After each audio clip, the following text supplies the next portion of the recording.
I get to do what I love. I mean, and it doesn't get any luckier than that.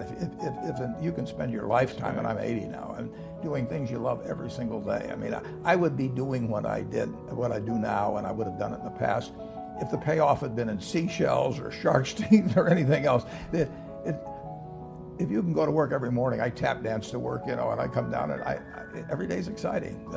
So that is lucky. I mean, that didn't have to happen that way. If I'd been born in 1930, if I'd been born a female, if I'd been born black, I would not have had the same opportunities that I had.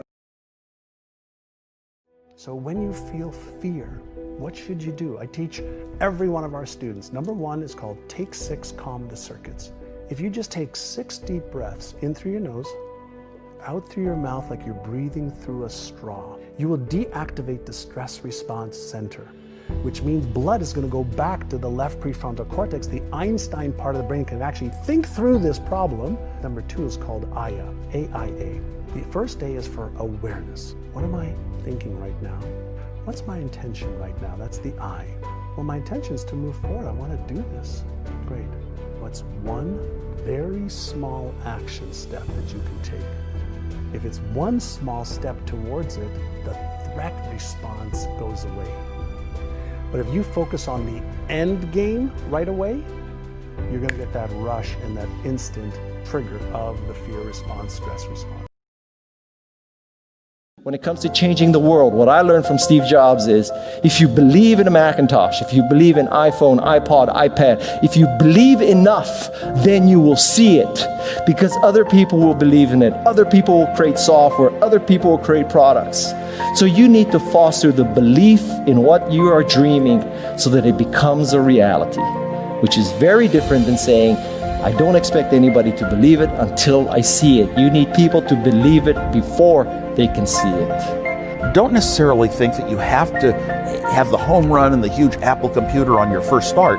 I spent a long time in my life with skills just building little devices for fun. For fun is one of the key things, because that drives you to think and think and think and make it better and better and better than you ever would if you're doing it for a company. Build things at first for yourself that you would want. Some people can see farther than others. So therefore, when people judge what I'm doing with their logic, it can't be done. Their reasoning says it can't or shouldn't be done. Their knowledge of history says it can't be done. So their reasoning, their knowledge, and their logic, it clashes with their mentality, which is down here and I'm up there. So by me being so high, I can see more and see farther than you. And you're looking up at me saying, Ali, don't do it. Ali, please stop, make it hurt. But I'm at such a high level until I don't think like you. I'm not like you.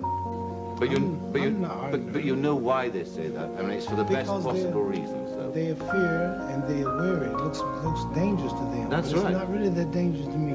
Yeah.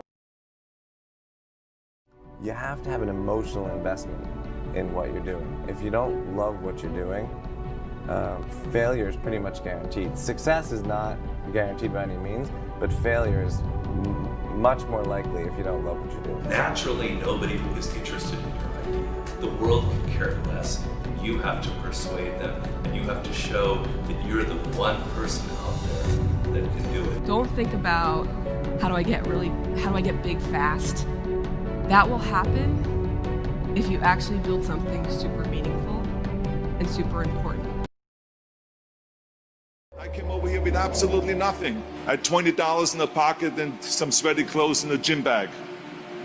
But let me tell you, I had this one little apartment, and on Thanksgiving, the bodybuilders from Gorge Gym came to my apartment and they brought me pillows, dishes, silverware, all of the things they didn't have. I always tell people that you can call me anything that you want, but don't ever, ever call me a self-made man. And it gives the wrong impression that we can do it alone. None of us can. The whole concept of the self-made man or woman is a myth. I would have never made it in my life without the help. So this is why I don't believe in a self-made man. Why I want you to understand that is because as soon as you understand that you are here because of a lot of help, then you also understand that now is time to help others. Don't try to chase what is kind of the hot passion of the day. So just go and do it, try, learn from it. You'll fail at some things. That's a learning experience that you need so that you can take that on to the next experience. And don't let people who you may respect and who you believe know what they're talking about, don't let them tell you it can't be done. Because often they will tell you it can't be done. It's just because they don't have the courage to try. I think people that look for great ideas to make money aren't nearly as successful as those who say, okay, what do I really love to do? What am I excited about? If you know exactly what you want to be, you need to spend as much time with people that are actually that already. Going on perhaps a decade of running simultaneously two global companies, how do you get the stamina to keep going and to stay fit, personally and mentally and physically? It requires a lot of discipline. I mean, obviously, because you're going to move from one world to the other, from one culture to the other, from two completely different company. You have jet lags, organization. People are expecting you when you come down from a plane after 14 hours flight to be fresh and ready for them. They're not expecting a CEO to come and say, oh my God, he's jet lag, he cannot answer a question.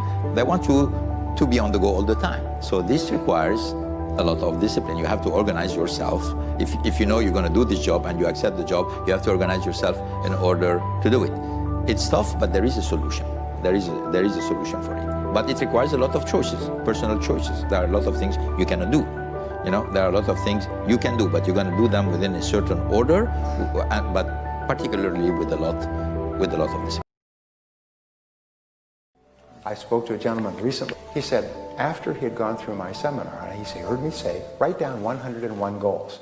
Well, he was about 24. He was struggling. He was poor. He had a used car, no money, unmarried. He wrote down 101 goals.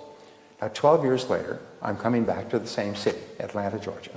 And so he came to my seminar, and he said, I have to talk to you. He said, because 2 weeks ago, I was going through my papers, and I found that notebook. And he took it out, and he said, I wonder how I did. And so he began looking, and he took out a pen, and he began ticking off the 101 goals. One of my goals was to marry a beautiful woman, which I did. To have children, which I did. To start my own business, which I did. He started to shake. He said, Brian, I had achieved all 101 goals in 12 years.